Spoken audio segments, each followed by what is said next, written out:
Hi everybody, my name's Shane, and this is Luke, Hi. and this is Lily, and I'm a librarian for the City of Swan, and it looks like my job might be changing again. So here I am at work on a Sunday night, and we've been thinking about some nice things that we can do when we're at home. And I've got this beautiful copy of The Hobbit that I bought from the Folio Society, and we thought it would be really nice to read that. It's been sitting on my shelf uncracked, so we're going to read that. We're going to see how far we can go, because we've also got this, the Lord of the Rings trilogy, in this beautiful bound edition, never before been read. Hopefully we don't get to the Silmarillion, because my memory of that is it's really hard to read. But we're going to start with this. We hope you enjoy and can read along. Perhaps you can read along with us. It's The Hobbit by J.R.R. Tolkien, also called There and Back Again. Now there's a little introduction with some words in runes. At the top there, it looks like it says The Hobbit. We're going to have to translate those runes and work out what they actually mean. I think I did that once when I was a teenager. This is a story of long ago. At that time, the languages and letters were quite different from ours of today. English is used to represent the languages, but 2 points may be noted. 1. In English, the only correct plural of dwarf is dwarfs, and the adjective is dwarfish. In this story, dwarves and dwarvish are used. There's a footnote. The reason for this is given in The Lord of the Rings, number 3. So we'll get to that later. In this story, dwarves and dwarvish are used, but only when speaking of the ancient people to whom Thorin Oakenshield and his companions belonged. 2. Orc is not an English word. It occurs in 1 or 2 places, but is usually translated goblin or hobgoblin of the larger kinds. Orc is the Hobbit's form of the name given at that time to these creatures, and it is not connected at all with our orc, or orc, applied to sea animals of dolphin kind. Runes were old letters originally used for cutting or scratching on wood, stone, or metal, and so were thin and angular. At the time of this tale, only the dwarves made regular use of them, especially for private or secret records. Their runes are in this book represented by English runes, which are known now to few people. If the runes on Thror's map are compared with the transcriptions in modern letters on page 25 and 51, the alphabet adapted to modern English can be discovered, and the above runic title also read. There you go, we can work that out later. On the map, all the normal runes are found, except for, there's one that looks like a psi, and for X, I and U are used for J and V. There was no rune for Q, so you use CW, nor for Z. The dwarf rune, looks like a bird foot, may be used if required. It will be found, however, that some single runes stand for 2 modern letters, E, other runes of the same kind. Oh wow, I can't describe all of these runes for you, but they were also sometimes used. The secret door was marked with a D and like a crossy kind of infinity symbol. From the side, a hand pointed to this, and under it was written some words in runes, which we might work out and translate for you later. The last 2 runes are the initials of Thror and Thrain. The moon runes read by Elrond were, and there you go, there's some more runes. Nearly finished this boring bit. On the map, the compass points are marked in runes with east as the top, as usual in dwarf maps, and so read clockwise: east, south, west, and north. Okay, we're starting And there's a beautiful illustrated picture there of the mountain and the entrance into the mountain, which we'll get to later. Alright, we're starting. How long have we gone for? 5 minutes. We're going to try and keep this under 15. This is chapter 1. I'm not sure that we'll get all the way to the end of chapter 1 today. An unexpected party. Now, we're going to take it in turns. Yeah? I think we should take it in turns. I guess. Okay, but I'm going to read the first page and we'll read a page each. Okay? An unexpected party. In a hole in the ground, there lived a hobbit. Not a nasty, dirty, wet hole filled with the ends of worms and an oozy smell, nor yet a dry, bare, sandy hole with nothing in it to sit down on or to eat. It was a hobbit hole, and that means comfort. It had a perfectly round door like a porthole, painted green with a shiny yellow brass knob in the exact middle. The door opened onto a tube-shaped hall like a tunnel, a very comfortable tunnel, without smoke, with panelled walls and floors tiled and carpeted, provided with polished chairs and lots of pegs for hats and coats. The hobbit was fond of visitors. The tunnel wound on and on, going fairly but not quite straight into the side of the hill. The hill, as all the other people for miles around called it, and many little round doors opened out of it, first on one side and then on another. No going upstairs for the hobbit. Bedrooms, bathrooms, cellars, pantries, lots of these. Wardrobes, he had whole rooms devoted to clothes. Kitchens, dining rooms, all were on the same floor, and indeed on the same passage.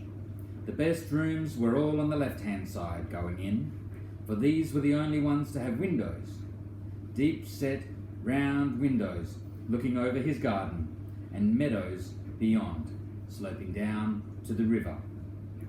This hobbit was a very well-to-do hobbit, and his name was Baggins. The Bagginses have lived in the neighbourhood of the hill for time out of mind, and people considered them very respectable, not only because most of them were rich, but also because they never had any adventures or did anything unexpected. You could tell what a Baggins would say on any question without the bother of asking him.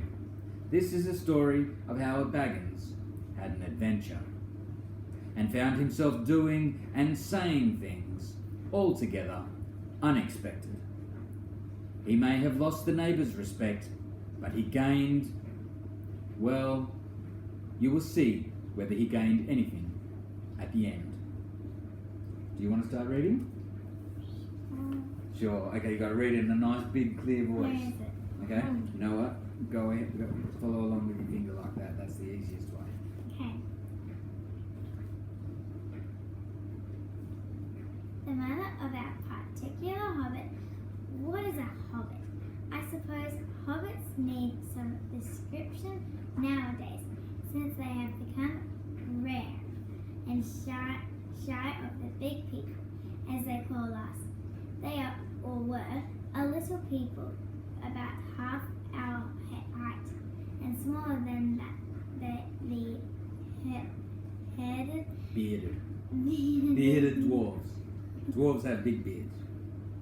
Hobbits have no beards. There is little or no magic about them, except the ordinary everybody's sort, which helps them to disappear quietly and quickly when large, stupid folk like you and me come blustering along, making a noise like elephants, which they can hear a mile off. They are inclined to be fat in the stomach. They dress in bright colours, chiefly green and yellow.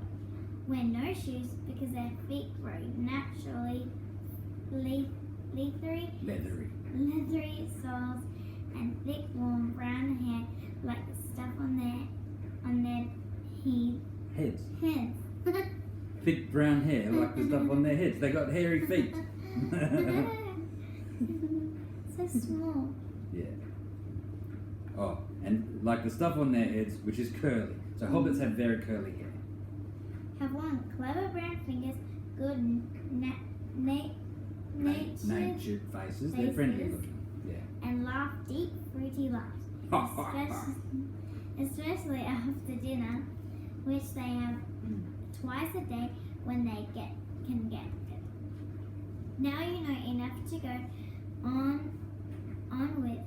As I was saying, the mother of the Hobbit, Bilbo Baggins, that is, was the famous belladonna, took on one of the three remarkable daughters of the old Took, head of the hobbits who lived across the water. Oh, sorry, lost the place.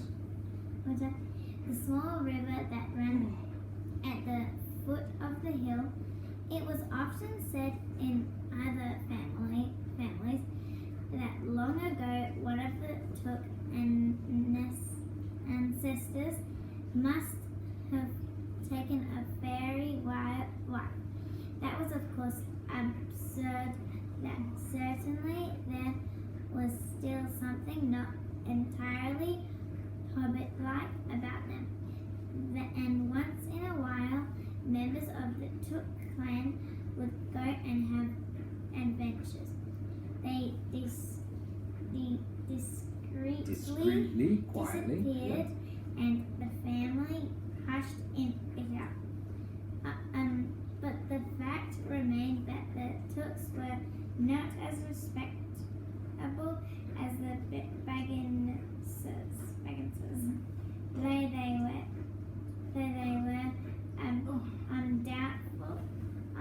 undoubtedly richer. Not that Belladonna Took ever had any adventures after she became Mrs. Bungo Baggins. Bungo, that was Bilbo's father, built the most luxurious hobbit hole for her, and partly with her money. That was to be found either under the hill or over the hill or across the water, and there they remained to the end of their days. Still, it is probably that Bilbo, her only son, although he looked and behaved exactly like a second edition of his solid and comfortable father, got something a bit queer in his makeup from the Took side, something that only waited for a chance to come out. Do you want to go to the end of the paragraph? Okay. The chance never arrived until Bilbo Baggins was grown up, being about 50 years old or so, and living in a beautiful hobbit hole built by his father, which I have just described for you, until he had, in fact, apparently settled down in Okay, there you go. Luke's turn. Alright, where are we? We are here. You're going to run along with your finger. It's very hard. Make sure we are on the camera. By some curious chance one morning long ago, in the quiet of the world, when there was less noise and more green, and the hobbits were still numerous and prosperous, and Bilbo Baggins was standing at his door after breakfast, smoking an enormous long wooden pipe that reached nearly down to his woolly toes. Neatly right. Gandalf came by. Gandalf! I have heard only a quarter of what I have heard about him. Did I read that right? Yeah. Gandalf, if you had heard only a quarter of what I have heard about him. There we go. And I have only heard very little of all there is to hear. The writing's so small. You prepared for any sort of remarkable tale. Tales and adventures sprouted up all over the place wherever he went, in the most extraordinary fashion. He had not been down that way under the hill for ages and ages, not since his friend the old Took died. In fact, and the hobbits had almost forgotten what he looked like. He had been away over the hill and across the water on business of his own, since they were all small hobbit boys and hobbit girls. All that the unsuspecting Bilbo saw that morning was an old man with a staff. He had a tall pointed blue hat, a very long grey cloak, and a silver scarf over which his long white beard hung down below his waist, and immense black boots. "Good morning," said Bilbo, and he meant it. The sun was shining and the grass was very green, but Gandalf looked at him from under his long, bushy eyebrows that stuck out further than the brim of his shady hat. "What do you mean?" he said. Do you wish me a good morning, or mean that it is a good morning whether I want to or not, or that you feel good this morning, or that it is a morning to be good on?" All of them at once," said Bilbo, "and a very fine morning for a pipe of tobacco at our doors, into the bargain. If you had a pipe about you, sit down and have a fill of mine. There's no hurry, we have all day before us." Then Bilbo sat down on a seat by his door, crossing his legs, and blew out a beautiful grey ring of smoke that sailed up into the air, without breaking, and floated away over the hill. "Very pretty," said Gandalf, "but I have no time to blow smoke rings this morning. I am looking for someone to share an adventure that I am arranging, and it is very difficult to find anyone. I should think so, in these parts. We are plain, quiet folks, and I have no use for adventures, nasty, disturbing, uncomfortable things. Make you late for dinner. I can't think what anybody sees of them," said our Mr. Baggins, and stuck one thumb behind his braces and blew out another even bigger smoke ring. Then he took out his morning letters and began to read, pretending to take no more notice of the old man. He had decided that he was not quite his sort, and wanted him to go away, but the old man did not move. He stood leaning on his stick and gazing at the hobbit without saying anything, till Bilbo got quite uncomfortable and even a little cross. Okay, I think we're over 15 minutes. We're going to just finish up this last little bit. Oh yeah, almost 20 minutes. Yeah. "Good morning," he said at last. "We don't want any adventures here, thank you. You might try over the hill or across the water." By this, he meant that the conversation was at an end. "What a lot of things you do use good morning for," said Gandalf. "Now you mean that you want to get rid of me, and that it won't be good till I move off." Not at all, my dear sir. Let me see. I don't think I know your name." We might leave it there. We hope to see you again tomorrow night. Have a good night. See ya.